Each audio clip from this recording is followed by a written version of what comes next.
तो भैया हम बात कर रहे थे फार्मूले में हमने डिस्कस किया था यहाँ तक, लगभग ये बताए थे कि आपको शायद देख लीजिएगा, नहीं बताए तो फिर एक बार और बताते हैं। इसका एरिया पूछता है तो हम लोग कैसे निकालते हैं, आप सभी को लिखवाए थे हम कि जब अंदर की तरफ आयत बने और इसके बाहर की तरफ एक आयत बन रहा है तो इसके बाहर का ये जो दिख रहा है छायांकित भाग, अगर इसका क्षेत्रफल आपसे पूछता है तो इसका क्षेत्रफल के लिए हम फार्मूला क्या लिखाए थे, हम लिखवाए थे एल प्लस बी प्लस क्या था 2W। W का मतलब कि सर इसकी चौड़ाई, इसकी क्या होगी, ये चौड़ाई है, ठीक है। तो इस चौड़ाई का पूरा हम लोग लेंगे और इंटू इसमें 2W से क्या कर देंगे, गुणा कर देंगे, ठीक है। जब इसके बाहर की तरफ बनेगा चौड़ा रास्ता, उसका क्षेत्रफल निकालने के लिए। इसमें इसके अंदर की तरफ अगर बनता है, अगर अंदर की तरफ बनता है तो इसका क्षेत्रफल के लिए बताए थे क्या होता है, लंबाई या प्लस चौड़ाई होता है और माइनस का 2W हो जाता है और इंटू क्या हो जाता है 2W, यानी कि इसमें माइनस हो जाता है और इसमें क्या हो जाता है प्लस। ये अंदर बना है तो प्लस हो जाता है और ये बाहर बना है तो क्या हो जाता है, माइनस हो जाता है, ठीक है। आपको ये चीज़ें इतना ध्यान रखना है, आसानी से आप इसका क्षेत्रफल निकाल सकते हैं।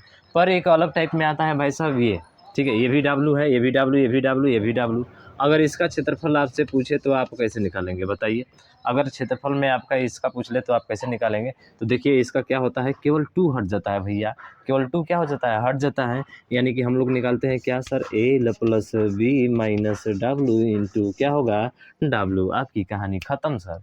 यहाँ से इसका भी क्षेत्रफल आसानी तरीके से ज्ञात कर सकते हैं। ये वेरी इंपॉर्टेंट क्वेश्चन बनता है यहाँ से सर, ठीक है। आप इसको ध्यान रखिएगा, बहुत ही महत्वपूर्ण यहाँ से क्वेश्चन बनता है। तो ये हो गया आपके वर्ग आयत पे हमने अच्छे से बात कर लिया, ठीक है। अब इसके आगे चलते हैं और अगला जो आने वाला है जैसे कि हेक्सागन हो गया। अगर हेक्सागन आ जाए, देखिए अगला जो है हेक्सागन, ठीक है। हेक्सागन मतलब समझते हैं, अरे हेक्सागन का मतलब होता है षष्ठभुज। क्या होता है, षष्ठभुज होता है जिसकी कितनी भुजाएं होती है, 6। कैसे बनता है तो थोड़ा सा देख लीजिए इसका फिगर भी, ठीक है, इसका फिगर भी देख लीजिए भाई साहब। थोड़ा सा मिस्टेक हो रहा है भाई, चलिए 1 2 3 और ये 4, ठीक है।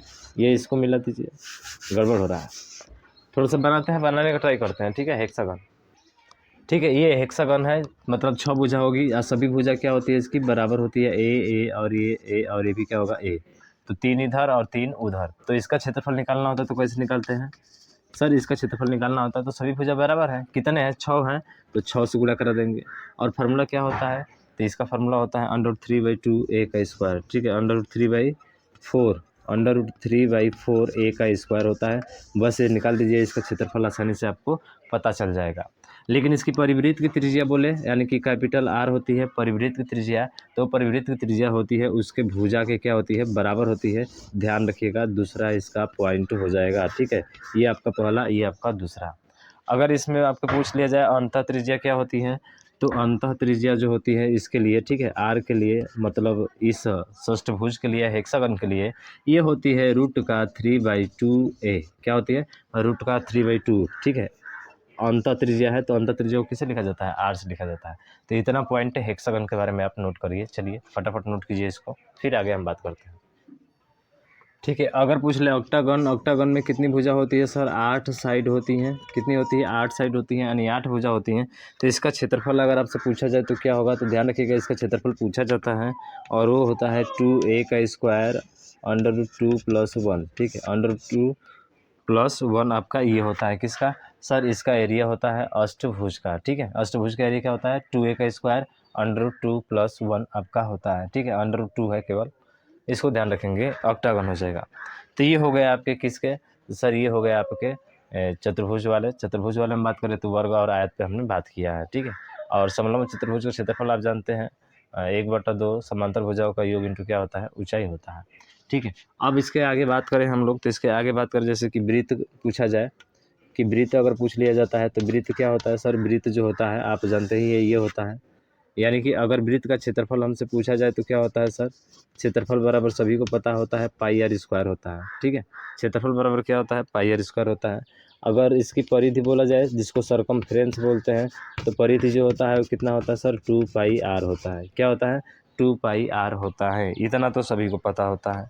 अगर इसी सर्कल के अंदर अगर ये वाला बन जाता है आपका, तो ये वाला इसका केंद्र हो गया और ये जो हो गया आपका क्या हो गया, थीटा हो गया, ठीक है। तो इस चाप की लंबाई भी आपसे पूछा जा सकता है, ये चाप की लंबाई है, ठीक है। इसका क्षेत्रफल भी आपसे पूछा जा सकता है तो ये कई चीज़ें यहाँ पे पूछी जाएगी आपकी। तो सबसे पहला पॉइंट नोट कीजिएगा, ठीक है। अगर आपसे एरिया इसका पूछा जाए, इसका एरिया पूछा जाए तो ये होता है पाई आर स्क्वायर थीटा बटा 360। कितना होता है? पाई आर स्क्वायर थीटा बटे 360। ये आपका होता है किसका? सर इस छायांकित भाग का एरिया, ठीक है। त्रिज्यखंड जिसको हम लोग बोलते हैं, क्या बोलते हैं? त्रिज्यखंड बोलते हैं। तो उसका क्षेत्रफल होता है पाई आर स्क्वायर थीटा बटे 360 होता है। अगर चाप की लंबाई के बारे में बात करें तो चाप की लंबाई जो होती है वो 2 पाई आर थीटा बटे 360 होती है। कितना होती है? 2 पाई आर थीटा बटे 360 होती है। किसकी? सर इस चाप की लंबाई। ये जो लंबाई दिख रहा है ये चाप की लंबाई है, ठीक है। इसको ध्यान रखेंगे अच्छे तरीके से। आप जो है चाप की लंबाई भी आपसे पूछा जाता है, बहुत बार क्वेश्चन पूछा गया है और इससे भी काफ़ी ज़्यादा पूछा गया है इसका एरिया थीटा देकर, ठीक है। यानी कोण का मान देता है और आपसे एरिया पूछा जाता है वहाँ पे, ठीक है। तो इतना पॉइंट आप नोट कीजिए इसको। फिर से अब बात करें हम लोग, ठीक है। अगर परिवृत्त का क्षेत्रफल अगर निकालना होगा तो हम लोग कैसे निकालेंगे, ठीक है। अगर परिवृत्त का क्या निकालना होगा, अगर आपको क्षेत्रफल निकालना होगा, जैसे देखिए ये बहुत बार एग्जाम में पूछा गया है। ये हो गया आपका और एक अंदर एक ये हो गया। तो ये जो है स्मॉल आर है और यहाँ से यहाँ तक जो है ये क्या है? कैपिटल आर है। अगर इसका क्षेत्रफल निकालना होगा तो क्या करेंगे हम लोग? सर इस पूरे इस भाग का क्षेत्रफल निकालना होगा तो क्या करेंगे आप? बहुत बार क्वेश्चन पूछा गया है यहाँ से। यानी कि बड़े वाले क्षेत्रफल में से छोटे वाले क्षेत्रफल को क्या कर देना? घटा देना। तो सर ये हो जाएगा पाई आर का स्क्वायर। आर का स्क्वायर का मतलब कैपिटल आर का स्क्वायर माइनस स्मॉल आर का स्क्वायर, घटा देंगे हमारा क्या हो जाएगा? सर हमारा इस छायांकित भाग का क्षेत्रफल आ जाएगा। आसानी तरीके से, कहीं पे कोई दिक्कत नहीं होगा, ठीक है। पाई कैपिटल आर का स्क्वायर माइनस स्मॉल आर का स्क्वायर, ये आपका एरिया मिल जाता है यहाँ से, ठीक है। समझ में आया ना? अरे सिंपल सा भाई साहब, बड़े वृत्त का क्षेत्रफल पाई आर स्क्वायर, छोटे वृत्त का क्षेत्रफल पाई आर स्क्वायर, यानी कि पाई आर का स्क्वायर माइनस कैपिटल आर का स्क्वायर माइनस स्मॉल आर का स्क्वायर, यानी अंतर त्रिज्या का स्क्वायर माइनस बाह्य त्रिज्या का स्क्वायर, ठीक है। ये होता है। तो इससे आपका क्षेत्रफल आसानी से आ जाएगा, ठीक। इसको भी नोट करके लिखिए।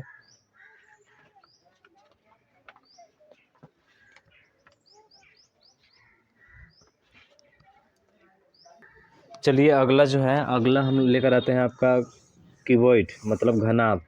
घनाभ जानते हैं कैसे बनता है? सर इस तरह से दो आयत होते हैं और दो आयतों के मिलने से जो बनता है वो घनाभ होता है। ये वाला इससे मिला दीजिए, ये वाला इससे, ये वाला इससे और ये वाला इससे। सॉरी भाई साहब, ठीक है। ये क्या है? आपका घनाभ है। घनाभ में क्या होती है? इसकी लंबाई अलग, चौड़ाई अलग, इसकी ऊंचाई क्या होती है? अलग अलग होती है। तो इसका क्या निकालना होता है? सर हमें इसका निकालना होता है क्षेत्रफल, ठीक है। हमें इसका निकालना होता है C S A. C S A मतलब समझते हैं कर्व्ड सरफेस एरिया। पार्श्व पृष्ठ या वक्र पृष्ठ, इसको हम लोग बोलते हैं, क्या बोलते हैं? पार्श्व या वक्र पृष्ठ का क्षेत्रफल बोलते हैं। ध्यान रखिएगा, पार्श्व क्या बोलते हैं? वक्र पृष्ठ का क्षेत्रफल बोलते हैं। तो देखिए इसका क्षेत्रफल बराबर क्या होता है? इसका क्षेत्रफल बराबर होता है लंबाई गुणे चौड़ाई गुणे क्या होता है? ऊंचाई, ठीक है। यानी कि इसका फार्मूला बनता कैसे है ये भी ध्यान रखना है। वो फार्मूला होता है आधार का क्षेत्रफल गुणे ऊंचाई। क्या होता है? आधार का क्षेत्रफल गुणे ऊंचाई। इसी से ये क्या आता है? आपका एरिया आता है, क्षेत्रफल इसका रहता है, ठीक है। तो उसी तरह से वक्र पृष्ठ बोला जाए तो वक्र पृष्ठ मैंने समझते हैं, वक्र पृष्ठ का मतलब उसके चारों ओर का, ठीक है, ऊपर और नीचे को क्या करके छोड़कर, जहां आपका पेंट किया जाता है। तो वक्र पृष्ठ का क्षेत्रफल क्या होगा? तो वक्र पृष्ठ का क्षेत्रफल होगा यानी कि जो हमारा चारों तरफ का क्षेत्रफल है, ठीक है, जो हमारा क्या है? चारों तरफ का क्षेत्रफल है, उन सभी क्षेत्रफल को जोड़ देंगे। तो ये फार्मूला होता है इसका, इस तरह से बनता है। आधार का परिमाप, आधार का क्या होता है? परिमाप गुणे ऊंचाई होता है, ये फार्मूला से बनता है। तो आधार का परिमाप का मतलब सर आयत है, लंबाई चौड़ाई है, तो आयत का परिमाप लिखवाए थे, वो होता है 2 इंटू एल प्लस बी होता है। और इसकी ऊंचाई की बात करें तो ऊंचाई क्या हो जाएगी सर? एच हो जाएगी। ये आ जाएगा आपका वक्र पृष्ठ। क्या आएगा? वक्र पृष्ठ। उसके बाद से टी एस ए आता है, यानी कि संपूर्ण पृष्ठ होता है। क्या होता है? संपूर्ण पृष्ठ होता है। ध्यान रखिएगा, क्या होता है? संपूर्ण पृष्ठ होता है। संपूर्ण पृष्ठ में क्या होगा कि सर उसका वक्र पृष्ठ तो शामिल होगा, फिर से एक ऊपर वाला, फिर से एक नीचे वाला, तो दोनों शामिल हो जाएगा। यानी कि सर ये तो रहेगा 2 एल प्लस बी इंटू क्या होगा? एच रहेगा, प्लस उसके ऊपर वाले का क्षेत्रफल। तो ऊपर वाले का क्षेत्रफल क्या होता है? लंबाई गुणे चौड़ाई, अरे होता है कि नहीं, तो कहेंगे एल गुणे बी होता है सर, प्लस नीचे वाले का क्षेत्रफल तो उसका भी तो लंबाई या गुणे चौड़ाई ही होगा, यानी कि एल और बी ही होगा। होगा कि नहीं होगा सर? इसी को आप हल कर दीजिए तो ये आ जाएगा 2LB plus BH plus HL आ जाएगा। ठीक है, ये डायरेक्ट हमने इसको लिखा है यहाँ पे। ये इसका फार्मूला कहाँ से क्रिएट होकर आता है ये भी आपको पता होना चाहिए। तो आपको पता हो गया कहाँ से ये फार्मूला है, समझ रहे हैं ना? इसका सर सीधा एक ही मकसद है, आधार का परिमाप गुणे ऊंचाई वक्र पृष्ठ होता है। अगर संपूर्ण पृष्ठ पूछे तो ऊपर वाले का नीचे वाले का। हमको पता है कि ऊपर भी आयत एक बन रहा है और हमको पता है कि नीचे भी एक आयत बन रहा है, इसके वजह से ये फार्मूला यहाँ से आ जाता है। ठीक है, तो नोट करिए TSA और CSA, ये हो गया इसके बारे में। आपको पता है कि जो इसमें एज होता है, मतलब जो किनारा होता है, इसमें जो सरफेस होता है, जो सतह होता है, ठीक है, और इसमें बात करें तो आपका क्या सर, सरफेस हो गया, एज हो गया, वर्टेक्स। वर्टेक्स का मतलब जो शीर्ष होता है कितना होता है, क्या आप सभी को पता है? बताइए, क्या आप सभी को पता है कि वर्टेक्स कितना होता है? सर एज जो होता है इसका 12 होता है। कितना होता है? 12। 12 गिन लीजिएगा, 1 2 3 4, ठीक है, उसके बाद से 5 6 7 और कितना हो गया 8। ठीक है, ये कितना हो गया 8। 8 ये हो गया आपके। ठीक है, अगर वर्टेक्स शीर्ष अगर देखा जाए तो शीर्ष तो 8 है, 1 2 3 4 5 6 7 और 8, तो इसके शीर्ष कितने हो गए सर? 8 हो गए। ठीक है, और इसके एज जो होते हैं, किनारे जो होते हैं 12 होते हैं। ठीक है, किनारे जो होते हैं कितने होते हैं आपके? 12 होते हैं। 4 इधर हो जाएगा, 4 उधर हो जाएगा और 4 जो है आपके इधर हो जाएंगे, यानी कि 12 हो जाएंगे। ठीक है, आप इसको जो है खुद से गिन सकते हैं। ठीक है, और उसके बाद से बात करें तो सरफेस कितना होता है, तो देखिए इसके जो फलक होते हैं 6, ऊपर नीचे दाएं बाएं और एक और होता है। जैसे फलक देखा जाए ना, तो जैसे ये डिब्बा दिख रहा है ना, ये डिब्बा, तो ये जो डिब्बा दिख रहा है आपको, तो ये डिब्बा का ऊपरी वाला हिस्सा, नीचे वाला हिस्सा 2 हो गया, इधर वाला 3 हो गया और इधर वाला कितना हो गया? 4 हो गया, और एक जो सामने वाला दिख रहा है और एक पीछे वाला दिख रहा है, ये इसके सरफेस होते हैं। यानी कि सरफेस की संख्या कितनी होती है सर? 6 होती है। ठीक है, वर्टेक्स कितने होते हैं, तो देखिए 1 2 ऊपर वाला, 3 4 और नीचे देखेंगे तो 5 6 और 7 और एक कितना हो जाएगा 8। ये एज, ये वाला एज, ठीक है, ये वाला एज और ये वाला एज, ये किनारा होता है इसका। ठीक है, वर्टेक्स होता है, सॉरी वर्टेक्स होता है, तो ये वर्टेक्स कितने हो जाएंगे? 8 हो जाएंगे। ठीक है, समझ में आ गया क्या आपको? बिल्कुल सर। चलिए कंफर्म तो हो गया, कोई दिक्कत नहीं है सर। तो ये अगर देखा जाए कि भी और एस अगर इनको जोड़ते हैं तो 8 6 कितना हो जाएगा? 14। यानी कि वर्टेक्स शीर्ष आप प्लस जब सरफेस को जोड़ते हैं और इसमें से क्या घटा देते हैं? ई घटा देते हैं, तो इसका अंतर कितने का आता है सर? 2 का आता है। ध्यान रखिएगा इस चीज़ को। ठीक है, यानी कि 8 6 14 में से 12 घटाएंगे कितना आ जाएगा? 2 आ जाएगा। 2 का अंतर होता है। तो भी प्लस एस माइनस सी बराबर कितना होता है? 2 का अंतर होता है। ये काफ़ी एग्जाम में पूछा जाता है आपका। ठीक है, तो इस चीज़ को भी आपको ध्यान रखना है। चलिए अब नेक्स्ट देखते हैं। और ये घन हो गया, घनाभ हो गया आपका। घनाभ के बाद से क्या आता है? घन आता है सर। क्या आता है? घन। और घन जो होता है 2 वर्गों से मिलकर बना होता है। जैसे कि ये एक वर्ग हो गया और एक वर्ग आपका ये वाला हो गया। इसको यहाँ से मिलाओ, इसको यहाँ से, इसको यहाँ से, इसको यहाँ से, तो ये होते हैं आपके। और सभी इसकी भुजाई क्या होती है? बराबर।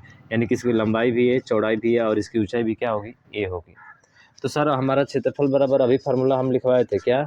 लंबाई गुणे चौड़ाई गुणे ऊंचाई, तो तीनों का क्या होगा? क्यूब हो जाएगा। अगर इसका CSA लिखेंगे तो क्या होगा? आप कहेंगे आधार का परिमाप। परिमाप क्या होता है इसका? आधार का परिमाप क्या होता है सर? 4A होता है। अब 4A होता है तो ये 4A का क्या हो जाएगा? स्क्वायर हो जाएगा। हो जाएगा, बिल्कुल यही परिमाप है होना। आधार का परिमाप गुणे ऊंचाई, और ऊंचाई मतलब सर A है, A का मतलब क्यूब हो जाएगा। डायरेक्ट लिख दीजिए, 4A का क्यूब हो जाएगा। ठीक है, समझ में आया क्या सर? समझ में आ गया। ठीक है, चलिए तो ये हो गया आपका घन के बारे में।